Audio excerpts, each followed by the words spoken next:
When I first met Emily, she carried the kind of softness that disarms even the most guarded heart. Her eyes had a quiet clarity, like a calm sea under morning light. She laughed with restraint, never too loud, never too eager, but always sincere. Or so I thought. She was gentle, not just in the way she moved or spoke, but in how she seemed to listen, truly listen, to everything I said.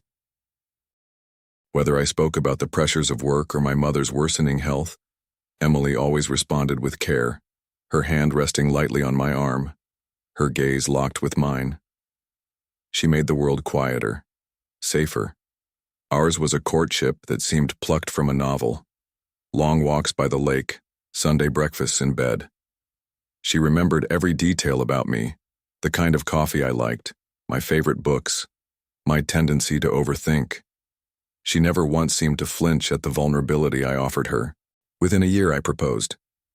She said yes through tears, pressing her forehead to mine, whispering that she had never felt more certain of anything in her life. Looking back, I wonder if those tears were ever real.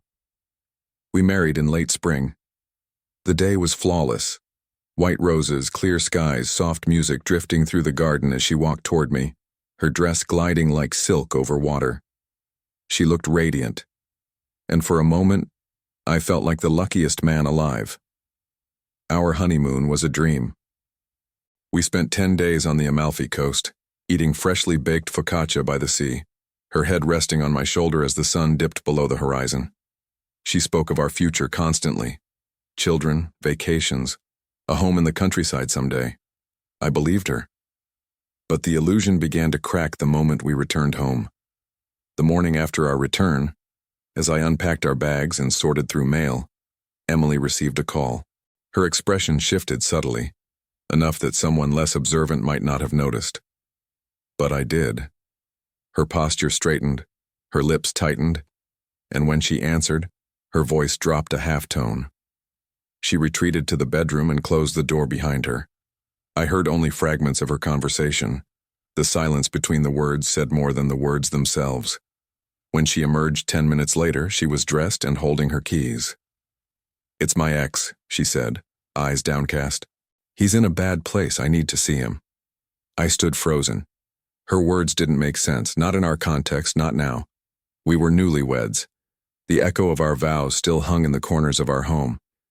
But her tone left no room for protest. Without a word, I handed her the keys. I watched her walk out the door, the hem of her dress catching in the breeze. She did not look back. That was the last day I saw Emily as the woman I thought I married. In the days that followed, I waited. I tried not to assume the worst. I told myself she was compassionate, that she was simply helping someone from her past.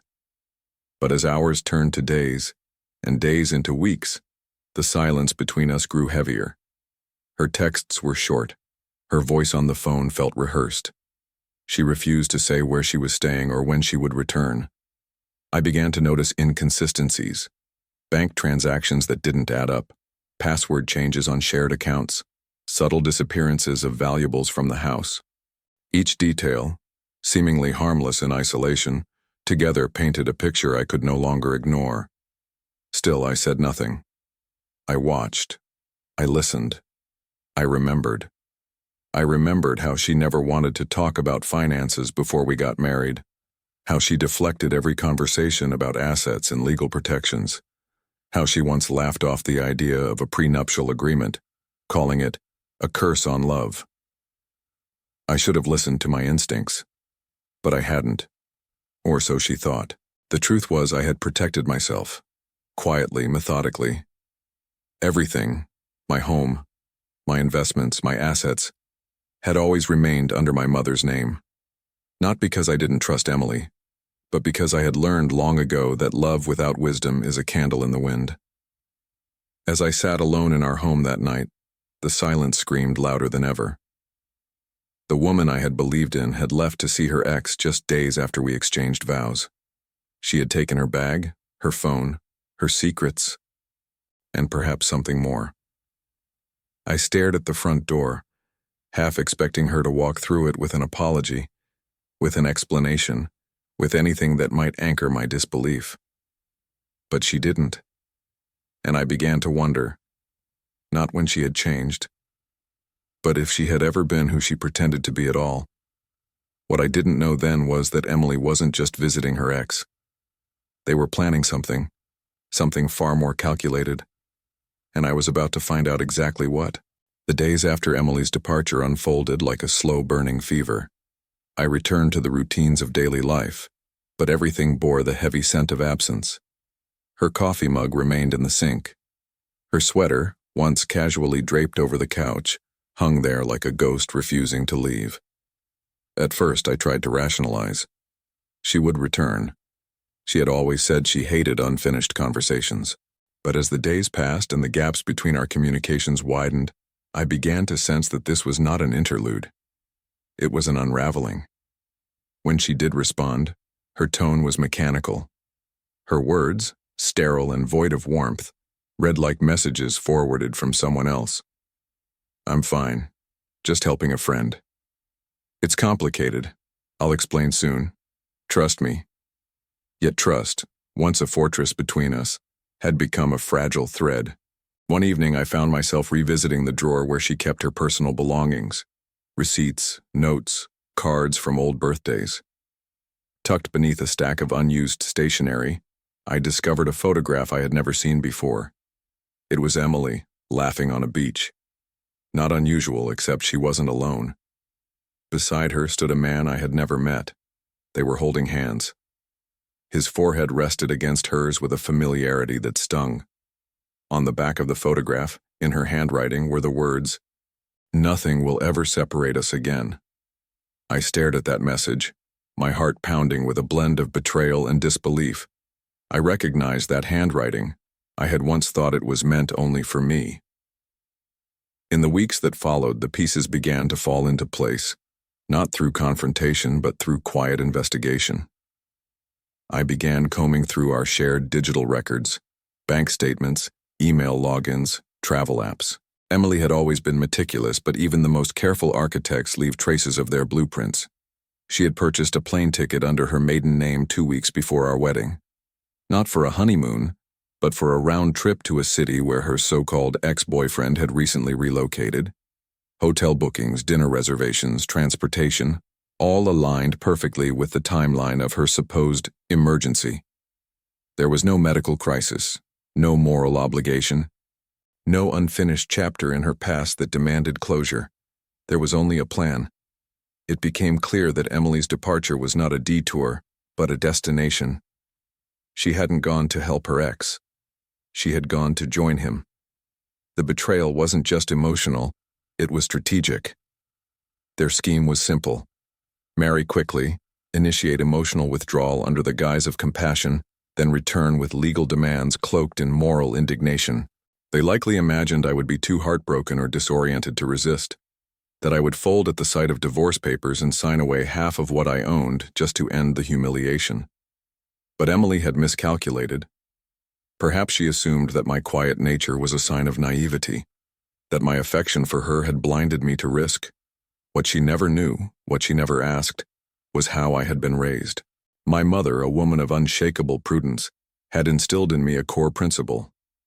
Never place your safety in the hands of someone who treats your love as currency. From the very beginning, my assets, my home, my accounts, my holdings, were placed under the legal name of my mother's trust. A structure set in motion long before Emily entered my life. Not out of distrust, but out of discipline. And I had never shared this with Emily. What followed was a paradoxical sense of calm. Knowing her intentions lifted the fog of grief. I felt no anger, only clarity. Clarity that enabled me to prepare for her return, and it came.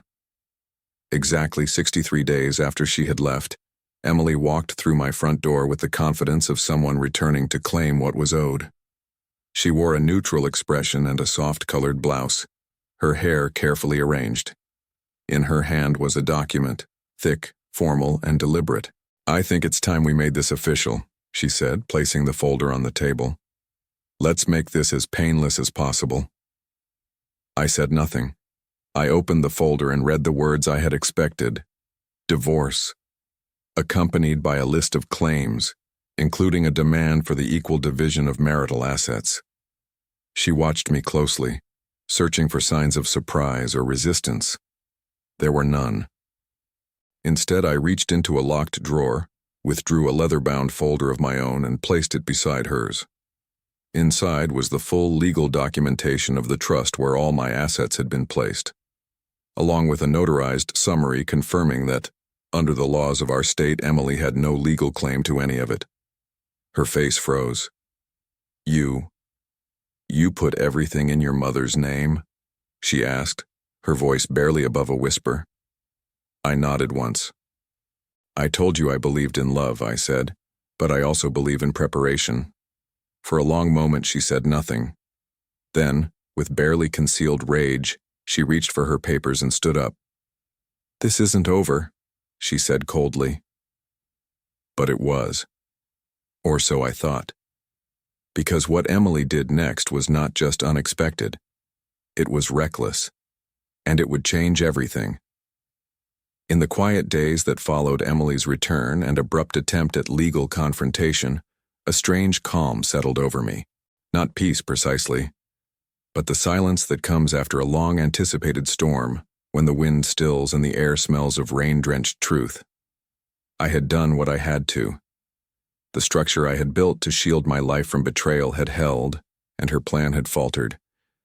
But something about her final words lingered. "This isn't over."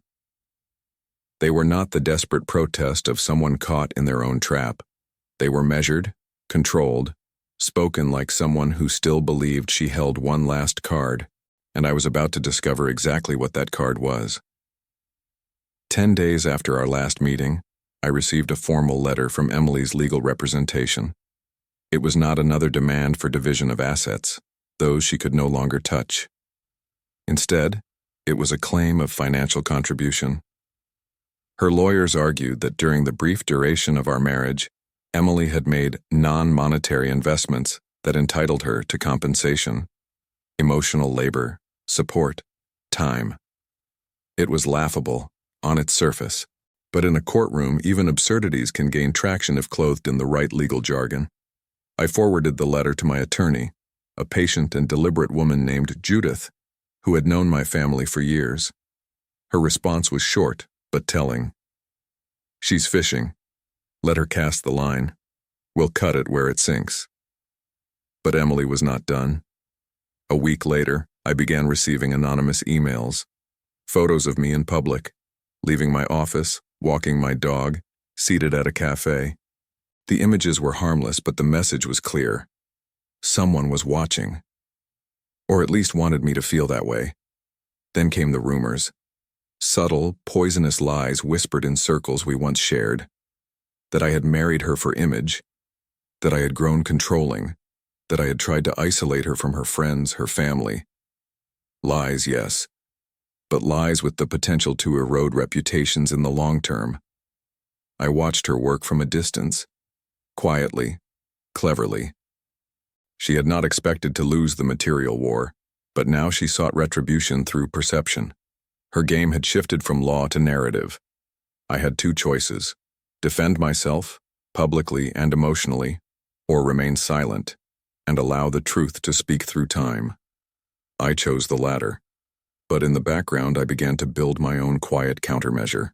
With Judith's guidance, we prepared a suit for damages, based on fraud, emotional manipulation, and the evidence we had secured of her premeditated scheme. The photographs, the emails, the financial trail, all of it, organized with the precision of a surgeon's blade. Yet even as the legal battle simmered behind closed doors, it was the emotional dimension of her betrayal that stayed with me. I began to question everything, not just her motives, but her capacity for deceit. How long had she rehearsed this version of herself? Had she ever loved me at all? Or was I merely the placeholder in a plan she crafted long ago? The most painful realization was not that she had lied, but that I had believed. And then, something changed. One morning, a call from Judith shattered the routine calm. "You need to come in. We've received a counterclaim. She's not just defending herself now. She's offering a settlement. A settlement? Judith placed the document in front of me. Emily was proposing to transfer a significant portion of her personal assets, properties, investments, and liquid funds, into a joint escrow account. The offer was conditional. We would both walk away without further litigation, without media involvement, without court rulings. For a moment, I couldn't understand it. Why would she do this? Why concede so easily? Then Judith spoke again, quietly. We believe she's trying to protect someone else. Possibly the man she was staying with. There's evidence of shared accounts. If we press forward, he could be implicated in fraud as well. Emily wasn't retreating out of guilt. She was retreating out of fear. But fear of what? And more importantly, what secret was she trying so desperately to bury? I signed nothing that day. Instead, I walked out of Judith's office and stood beneath the autumn sky, watching the leaves fall in spirals of silent decay. Emily had played a dangerous game, but somewhere in her deck a final card remained unturned, and I was now certain it wasn't about money anymore. It was about something much deeper, a secret, a betrayal, and a truth that still hadn't come to light, and I was going to find it. In the weeks that followed Emily's surprising settlement offer, I found myself navigating a peculiar calm, a silence that felt less like peace and more like the hush before a revelation. My instincts, once dulled by affection, were now sharpened by experience. Her actions were not born from remorse. They came from pressure, from fear, from something or someone she needed to shield. Judith continued to investigate. Every thread we pulled revealed another stitch in the fabric of Emily's deception.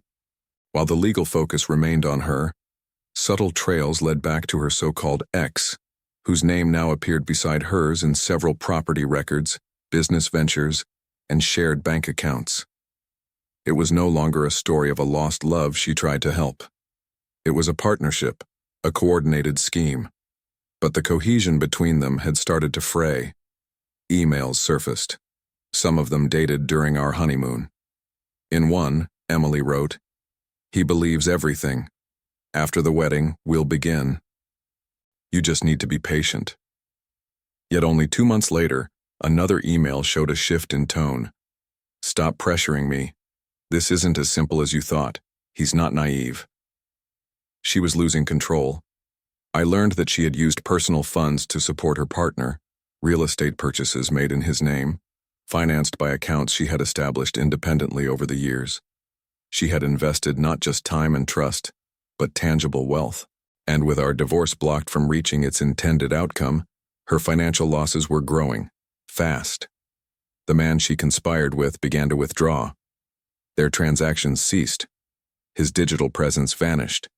Her attempts to contact him, now documented by investigators, grew more desperate. And then something extraordinary happened. Emily reached out, not through her lawyer, not through formal channels, but directly. A message, brief, calculated. "I would like to speak, in person, no lawyers, no hostility." Judith advised against it, but I agreed, on the condition that the meeting be held in a neutral, recorded environment. We met in a quiet room at a mediation center downtown. Emily entered wearing black, her face pale but composed. She didn't sit right away. She stood at the window for a moment, staring at the world outside as if searching for something familiar. "I thought I had more time," she said, finally turning to face me. "I thought I could control the outcome." I said nothing. She continued. "It wasn't supposed to go this far. I didn't expect you to be so prepared." Her voice cracked slightly, not from sorrow, but from the weight of consequence. She admitted fragments, that the relationship with her partner had never truly ended, that they devised the plan together, that they believed the window after marriage would be long enough to initiate claims, liquidate assets, and disappear. But they hadn't anticipated resistance. They hadn't anticipated the trust. They hadn't anticipated me. "He left," she said flatly. "When it became clear the plan failed, he disappeared. The accounts are frozen. The properties are in foreclosure. I've lost everything. The phrase echoed in the room like a confession and a lament. But what she said next changed everything. There's one thing you need to know. It wasn't just about the money. He had something on me. Something I thought I could bury. She hesitated. Her lips parted, but the words stalled. Her hands trembled slightly. Then abruptly she stood. I shouldn't have come. Forget this. Forget I said anything. And with that, she left. I was left with more questions than answers. What secret had given that man such control over her? Why was she so afraid of it being revealed now when everything else had already collapsed? What truth remained, unspoken, unrevealed? I returned home with a heaviness in my chest, not from sadness but from anticipation. The storm had passed, but a deeper truth remained just beneath the surface. And I knew then. This story wasn't about what Emily had done to me. It was about what she had done before she ever met me. The days that followed our final encounter were marked not by vindication, but by a strange, lingering stillness. Emily's admission had been incomplete, more of a fracture than a full collapse. She had walked into that room not to confess, but to calculate. Yet something within her had cracked, however slightly, revealing that the game she had played had cost her more than she had been willing to wager. I resumed my life, albeit with a sharpened awareness. I no longer sought answers from her. I knew better now than to expect transparency from someone who had used illusion as currency. Yet her final words, "He had something on me," looped endlessly in my mind. Not long after, Judith called me. "We found it," she said. Her voice was unusually grave. "It's not what we expected." What she had discovered was a sealed court document, buried in a lesser-known jurisdiction under Emily's maiden name. Years earlier, before she had met me, Emily had been implicated, though not formally charged, in a financial investigation involving elder exploitation. An elderly woman, once her employer and personal acquaintance, had transferred a sizable portion of her estate to Emily shortly before her death. The transfer had raised suspicion among the woman's family, who contested the will and accused Emily of manipulation. The case was never prosecuted. The burden of proof was high and the evidence largely circumstantial. But the damage was done. The name Emily once bore had become legally radioactive. She had disappeared from public records shortly afterward, changing her residence, abandoning professional affiliations, and adopting a new legal identity.